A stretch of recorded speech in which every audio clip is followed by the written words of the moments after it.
everybody. It is game day. I am Travis Justice live inside the NewsRadio 1040 WHO studios. Good to have you along. It's going to be a beautiful day in Iowa City, and it's going to be a beautiful day on NewsRadio 1040 WHO and the iHeart Radio app. Kickoff between Utah State and Iowa, just about 15 minutes away as Iowa kicks off the 2023 season against Utah State.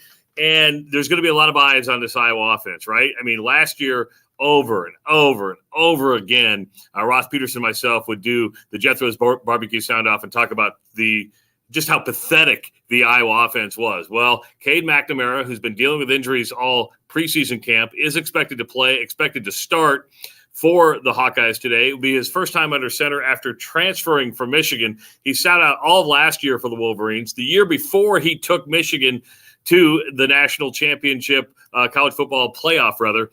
And so a lot of expectations are on McNamara and some of those holes they brought in some transfers with to see if they can get the scoring up and, of course, yards per game up. Listen, the Iowa defense is loaded. We know that. Cooper DeJean, the preseason Big Ten Player of the Year, is back. They got a ton of other guys. The defense is not a worry. Today, and I have a feeling all on the Jethro's Barbecue Sound-Off, which, by the way, you can listen to on NewsRadio 1040 WHO and the free iHeart Radio app after the game from 4 o'clock until 7 o'clock. We're going to be talking a lot about the offense. Can it put some chemistry together? Can it put some continuity together? Can it look consistent and not have a lot of 3-and-outs? And Ross Peterson and I were talking about this on the KXNO Morning Rush earlier this week. How will you know what's a success for the Iowa offense? And my answer was maybe cliche, maybe it was a little mundane, but I just said you just kind of know it when you see it, because you watched last year and you knew something just wasn't right.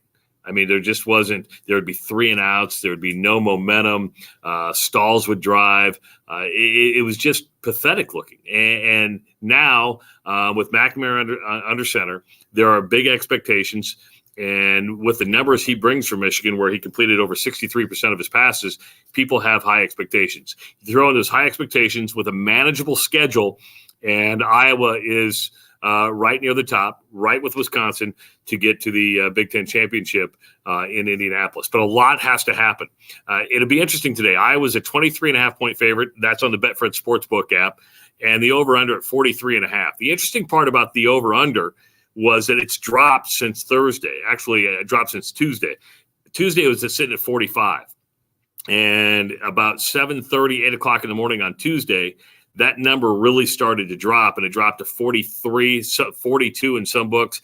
Right now on Betfred, it's sitting at 43.5, which is not a lot. That's still a really low point total for a game against a team in Utah State that is in rebuilding mode. They have 9 starters back, but there's still a lot of unanswered questions against about the Aggies. I was talking to Scott Spreitzer. Scott's a friend of mine, and he's been a friend of the show. He's been on the Jethro's Barbecue Sound-Off before. He's a handicapper out of Vegas, and he was quite honest, and he said if Iowa doesn't put up 38 points against Utah State, that is reason for worry. And I had to pump the brakes a little bit because this is game one, and Coach Kirk Ferentz and any other college coach in the country would tell you that the best progress is made between game one and game number 2.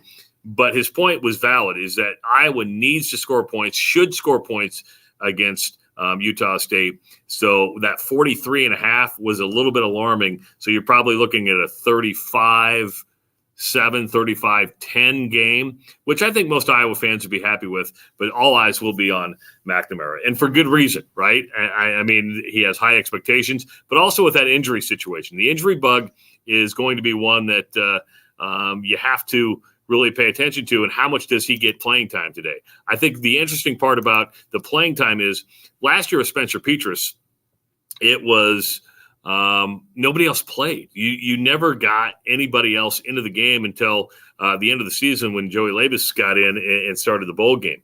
Here's going to be an opportunity to get Deacon Hill into the game, maybe Labus back into the game if Iowa can get a lead and get some more quarterbacks some reps. So that's going to be one of those storylines that's going to be the focus today. Let's get some of the feedback we're getting from some viewers right now. Christopher says, hey, the NCAA is a joke. These colleges will do away with them. My question, what would happen if these players played during the appeal process? Christopher, you don't want that. Because if you played during the appeal process and the appeal did not take place, you would have to forfeit every one of your games. You'd be playing with an ineligible player. In fact, you'd be playing with an ineligible player right now. You don't have to like the NCAA, Christopher, and for good reason. They make a lot of stupid decisions. And we're going to talk a lot about the gambling situation at both Iowa and Iowa State on the Jethro's Barbecue Soundoff, which you can listen to from 4 to 7 on NewsRadio 1040 WHO and the free iHeart Radio app. But I know what you're going through and I know what you're saying, but you just do not want to take that chance because you would have to forfeit every single game, and you don't want that. Chad says minus 24. Does Iowa cover? It's a 23.5 right now, Chad, on the Betfred Sports app, so you can get it at a point lower. I'm torn between this, and you don't have to bet every game. First of all, make sure you're 21. We've learned that. And if you have a gambling problem, call 1-800-BETS-OFF. We know that. But you don't have to bet every game. And what I mean by that is if you don't feel good about that, and that's a big number. That is a big nut to swallow. And if you don't want to bet that, do not bet it. And I think I'm going to lay off it. I don't feel good about the 23.5. I don't feel good about the 43.5. I'm just going to sit back and watch today's game and enjoy it and get kind of a feel for the Hawks. And I think that's what everybody should do. These are big numbers, and you just don't know what this Iowa offense is going to do as it takes on Utah State. Should it win? Absolutely. Will the Hawkeyes win? I believe they will, but do they cover that number? That's yet to be determined. So the game will kick off in about 10 minutes. You can listen to it live on NewsRadio 1040 WHO with Gary Dolphin and Ed Podolak. After the game, the Jethro's Barbecue Soundoff live on NewsRadio 1040 WHO with me and Ross Peterson. We'll be going from 4 o'clock until 7 o'clock tonight, and we do have something cool. We'll be showing to you about 12:30 on social media.